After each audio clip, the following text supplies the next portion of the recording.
किती लोकांनी बायबल आणलंय? या सगळे इकडे बघा, किती लोकांनी बायबल आणलंय? काढा बायबल आपलं, दाखवा देवाचं वचन दाखवा. किती लोकांना बायबलचं ओझं होतं? नहीं. हात सरळ करा, म्हणा ये मेरा प्लेट है, ये मेरा प्लेट है. आज मैं तृप्त होऊंगा. आज मैं तृप्त होऊंगा. देव मला याच्यातून भरवणार आहे. देव मला याच्यातून भरवणार म्हणा आहे. हात वर करा, वचन दाखवा.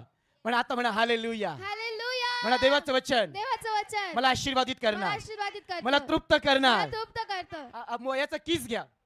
I love you Jesus. I love you Jesus. अरे किसको फ्लाइंग किस दे रहे हो तुम? हालेलुया. हालेलुया. एकच देव आहे, त्याने Yes. तुमच्यासाठी प्राण दिलाय. Yes. हालेलुया. हालेलुया. प्रेम करा बायबलवर, प्रेम करा वचनावर. Yes. देव वचनातून बोलतो, आमेन. आमेन. जवळ येतो, Yes. आशीर्वादित करणारं देवाचं Yes. वचन. आमेन. आमेन. आमेन. म्हणून नेहमी लक्षात ठेवा, ज्यावेळेस आपण आईला जेवण मागतो, आपण आई काय करते? चपाती देते, भाजी देते, एक प्लेट बनवते. किती लोकांना आईने जेवण दिलंय? मला बी दिलंय. Yes. प्लेट बनवते की नाही? Yes. आपल्या पुढे देते की नाही? Yes. आणि आपली बहीण किंवा भाऊ जर आपल्या प्लेटमध्ये हात टाकायला लागला, आपण काय म्हणणार? अरे तेरी प्लेट ले लो ना, ये मेरा प्लेट है. मी शेअर नाही करत. कोण म्हणतो की नाही? जर एखाद्याला जेवणाने तृप्त व्हायचंय, पोटभर जेवायचंय, तर आपण काय म्हणतो? तुला वेगळी प्लेट घे आणि तू पोटभर खा. Praise the Lord. मग एका घरात एक बायबल चालेल का? नाही. एका घरात एक बायबल, 4 माणसं 5 माणसं त्या घरामध्ये. मग जेवताना आपण सगळ्यांना वेगवेगळ्या प्लेट देतो. Yes. पण ही भाकर आपल्या जीवनाची भाकर आहे. Yes. कोणाच्या बर्थडेला द्यायचंय ना, तर बायबल गिफ्ट करा. Yes. आमेन. 2000चा ड्रेस घेऊन पण फायदा नाही मुलीला, Yes. मुलाला. पण हे वचन गिफ्ट करा. आमेन. आयुष्यभर तुमची मुलगा आणि मुलगी Yes. 5 स्टार लाईफस्टाईल जगतील ते. आमेन. हे वचन वाचलं तर. हालेलुया. हालेलुया. हालेलुया. आणि लेकरांनो, हट्ट करा की बर्थडेच्या दिवशी आपल्या आई वडिलांना एकच म्हणा, आज माझ्या बरोबर चर्चला चला, मला गिफ्ट पाहिजे, मला तुम्ही प्रभूच्या राज्यात आले पाहिजे. Yes. आमेन. आमेन. ते 1000चं घडी नको, 2000चा ड्रेस नको, पण तुम्हाला तुमचे आई वडील, तुमचे लेकर देवाच्या राज्यात दिसले पाहिजे. Yes. म्हणा माझं गिफ्ट माझं गिफ्ट तारण आहे, तारण आहे. माझ्या घराचं तारण, माझ्या घराचं तारण. माझ्या नातेवाईकांचं माझ्या तारण नातेवाईकाचं तारण मी करणार आहे. मी करणार आहे. आमेन. आमेन. हालेलुया. हालेलुया. म्हणून आजचा संदेश आहे की एक आत्म्याने भरलेल्या लोकांचं जीवन, एक अभिषिक्ताचं जीवन. Praise the lord. हालेलुया. किती लोकांनी अभिषिक्त तुमच्या आजूबाजूला बघितलेत? येस.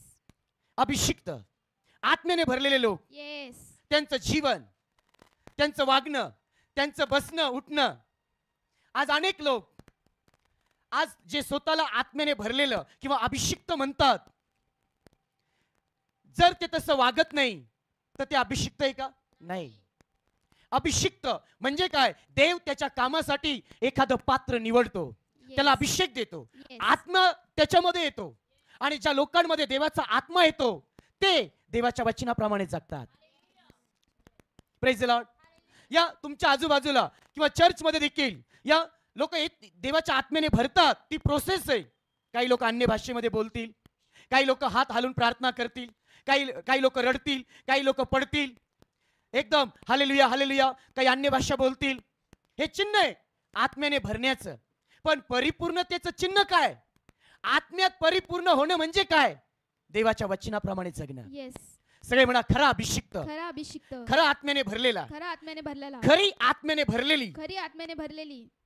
म्हणा फक्त हालेलुया हालेलुया करत राहत नाही. ती काय करणार? देवाचं वचन घेऊन वाचणार आणि देवाच्या वचनाप्रमाणे वागणार. येस. आमेन.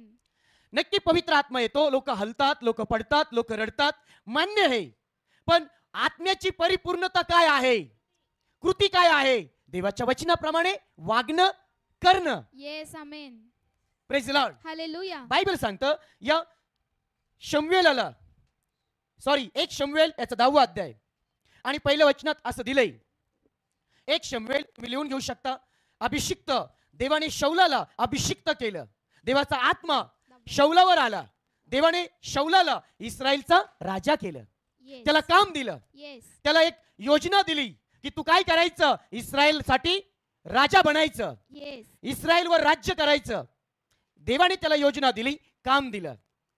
देवाने शमूएलाद्वारे शौलाला अभिषेक केला. कळालं तुम्हाला? म्हणा अभिषिक्त, अभिषिक्त अभिषिक्त. अभिषिक्त आणि बायबल सांगतं ज्यावेळेस शौल देवाच्या आज्ञा पालनात चालला नाही, शौलाने देवाचं ऐकलं नाही, आज्ञा पालन केलं नाही, मग देवाने कोणाला राजा केलं? दावीदाला. Yes praise the lord. Hallelujah या बायबल सांगतं 1 शमूएल 16 आणि 13 वचनामध्ये शमूएल भविष्यवक्ता दाविदाच्या घरात गेला आणि तिथं यिशिया जो दाविदाचा बाप होता त्याने अनेक मुलं पुढे उभा केली, पण देवाने सगळ्यांना नाकारलं. पण दाविदाला अभिषेक केला. येस आमेन कोणाला अभिषेक केला? दाविदाला अभिषेक केला येस की दावीद शौलानंतर आता देवाचा अभिषिक्त असेल. Yes praise the lord. Hallelujah so अशा प्रकारे देव काम देतो, सेवा देतो आणि अभिषिक्ताला देव त्याच्या कामासाठी वापरतो. किती लोकांची इच्छा आहे की देवाने मला देवाच्या कामासाठी वापरावं, येस देवाच्या सेवेसाठी वापरावं. Yes praise the lord. Hallelujah या प्लीज कोणी डिस्टर्ब करू नका, दुसऱ्याला डिस्टर्ब करू नका. एकदा बसलात तर बसून जा. Praise the lord. Hallelujah so या ठिकाणामध्ये देव वापरतो देवाच्या सेवेसाठी. किती लोकांची इच्छा आहे मला वापरलं पाहिजे? Yes praise the Lord.